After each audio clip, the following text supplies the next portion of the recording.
Hello, Rotary Swing members. My name is Brian Zimmerman. I'm a Rotary Swing member just like you. And we're all going through this GOAT Code program currently. And so I thought it would be something fun to do to where I'd videotape the entire process from start to finish and kind of, document it, journal it, journey it, and have a beginning, and an end point to the entire program as I go through it. I live here in Florida. Luckily, the weather is usually warm most of the time, although this week it's a little bit chilly. But this being the start of the new year, I figured there's no better time than now to do this. Golf season for most everybody will crank back up pretty good around Masters time. So, that's about 4 months from now. So it's kind of a perfect time to go through this. I realize, the first two phases you can do mostly inside. So if you're not in a place like Florida where it's warm, or California, Arizona, places like that, you can do a lot of this stuff, indoors. So why am I doing it? One, to keep myself accountable. Two, so there's a documentation of the process from beginning to end. I think the information is great. There's a lot of information out there online. You can definitely get lost down the rabbit hole. But looking at it, going through it, looking at the concepts, the ideas behind it, I think it's a great program. I think it's worth filming and documenting. And maybe some of y'all will get something out of it. Maybe you won't. Maybe it'll get some other people to do the same thing for fun. Or maybe you just, get a kick out of laughing at me as I screw up going through it. The plan is document everything from start to finish. You'll see some practice sessions. I did join Craig's Unlimited Swing Review group. So you'll get to see the reviews on what I think prior to that and what he has to say afterwards. So you can see what that, review process looks like. I figured if I'm going to do this, I'm going to try to do it, the best I can. And I think that having, somebody else look at things and make sure that I'm doing it right, if I'm going to put the time into this, that I think that part of it's important. So I did join that group as well. Hopefully I'd like to get one, maybe two videos out a week. I don't believe they'll be too long, maybe 10, 15 minutes, somewhere in there, where you'll get to see, processes of the practice session. I'll look at it myself, give my own thoughts on it, and then send it off to Craig, and then I will download my review and put it on the video and let everybody see it. And we can see how right or wrong I thought that I was, before that review. And hopefully, and I'm sure it's going to be a great improvement in my golf game, which is what we're all here for. I'm a predominant lead side player for most of my life, so this is going to be a complete swing change for me. But again, I think the information is there, and I believe it's solid and the best out there right now. So I'm willing to take the time, put the effort into it, and I figured, well, if I'm going to do that, I'll keep myself accountable, maybe give something back to the membership, and maybe some other people will do the same thing, or just give you something to watch and to laugh at. So the first thing we're going to do is take a look at my current swing, what that looks like. I'll give some ideas on that, and then I will ship that swing off to Craig, to where Craig can have a look at it and give us, an idea of what he sees and what, we're going to have to work on to fix. And then we'll go straight into phase one and begin videotaping that entire process. So up on the screen here right now, you can see, a current swing that we just videotaped. There's a front on and, there's a down the line version. So we'll go ahead and play this. And have a look at that.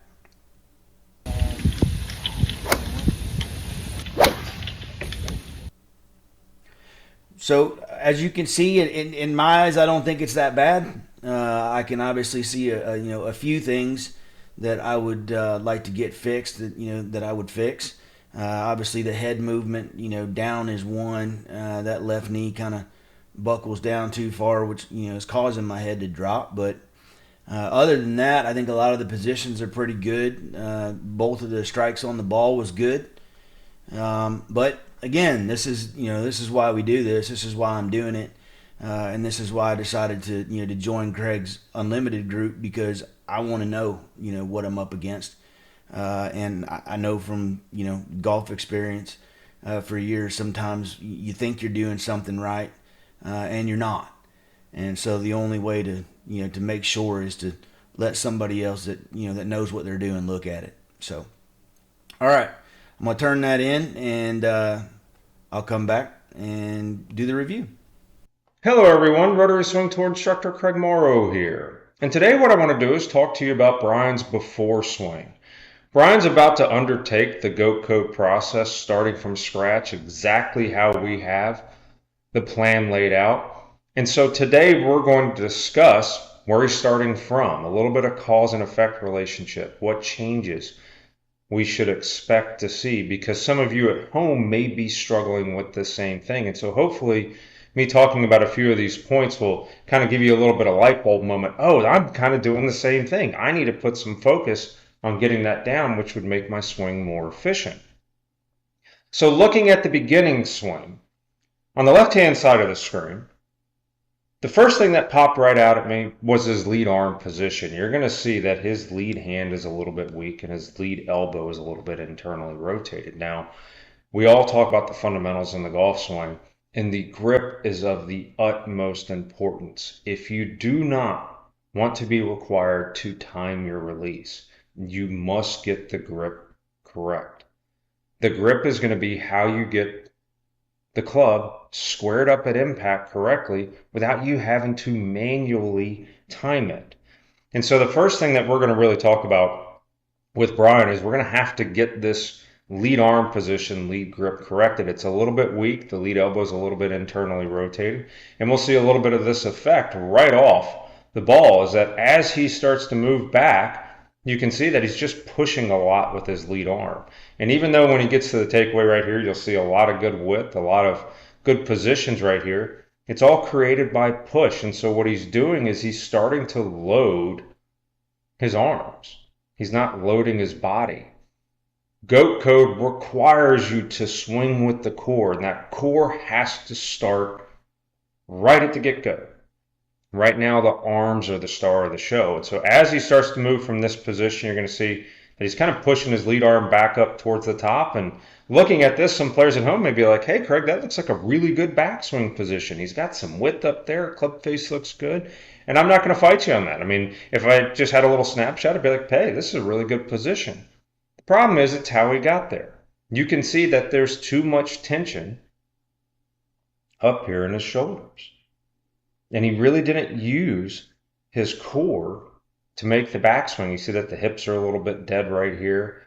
And even though visually speaking, it's not bad, but it's going to make his downswing extremely hard. Chuck talks about all the time, the takeaway is one of the simplest things to get down, and you don't hit the ball with your takeaway, but it's one of those items that if you don't move through correctly, it's going to be nearly impossible to have an effortless or a correctly sequenced downswing. Now, if we look at the down the line on the right-hand side of the screen, you'll kind of see this. You can see it set up right here, just a tiny bit of lordosis right here. So we're going to work on kind of flattening out his posture as much as we can right there. It's going to be that feeling of kind of sucking in the belly button to really get some structural integrity in the core. And as he starts to move back, you'll see that same thing with that lead arm push that we talked about on the face on. You'll see that the trail arm starts to fold a little bit early right here. Not a ton of shoulder rotation at this point. And it's just manufactured. It's just manufactured right here. You can see that the shoulder plane, we could get it a little bit steeper right here. But all of this is just kind of created by push. And as he starts to wind up towards the top, what you're going to see is everything kind of stalls out. And that's just because the lead arm's kind of pushing. You'll see how the shoulders really aren't doing anything. The hips really aren't doing anything. This is a lot of frames to have the club moving without the body doing anything. Okay, and we've always kind of famously said that, if your body's not moving, that club better not be moving, because the body's the director of it. And so because he's pushing so much and he's creating that tension, he really can't load his body up towards the top. And that's why the arms have to do the vast majority of the work. And so when Brian reaches this position right here, he's got to do something. All right. Now, Brian's very athletic, and I can tell that he's a good player looking at this swing. But he really has to pull his arms and hands hard from the top to get him to come down on plane to have some good power. Because the body's just not ready to work. All right. So he's really having to, the old adage of ring the bell. So he's really having to pull his arms and hands really hard here from the top. And by the time he gets down into this position, around GDP, as the hands start to enter the trail thigh right here, you're going to see things start to break down. He just can't get the impact. You're going to see having to pull it really hard right here, and it starts to break down as we get into impact right here. Now, some of the initial findings that we had with the grip is what's leading to a little bit of the bending of the arm right here. You can see that the lead elbow is starting to bend. We've got a little bit of a premature release right here. And that kind of pulling of the bell motion.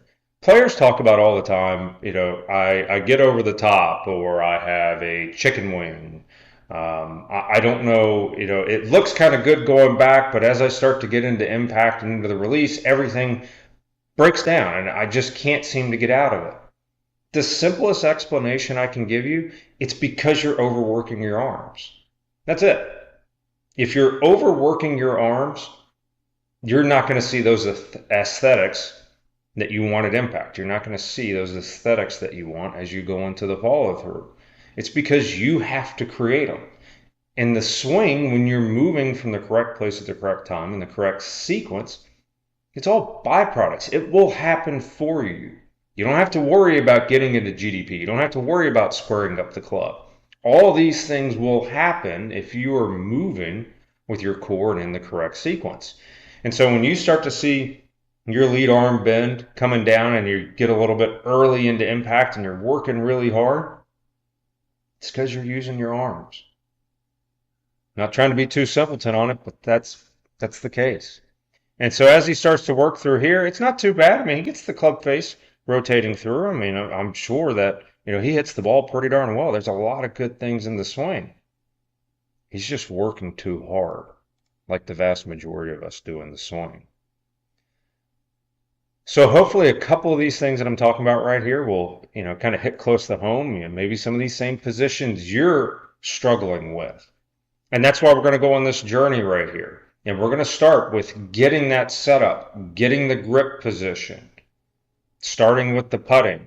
And when we start getting to this position or these movements in the swing that we're talking about today, he's already going to know what it's like to feel correct release, to feel what it's like to use the core, to get the trail side moving correctly. So a lot of this is going to be taken care of by the time we kind of get to his 9-3, which is going to be really cool to see. But we've got to take him from an arm-driven swing to a core-driven swing. That's going to be how he starts to build a repeatable swing for life. But he's not playing that guessing game out there. He's not playing that timing game out there. That's going to be how we take Brian's swing now, which is still pretty darn good. But we take it from this and turn it into a goat.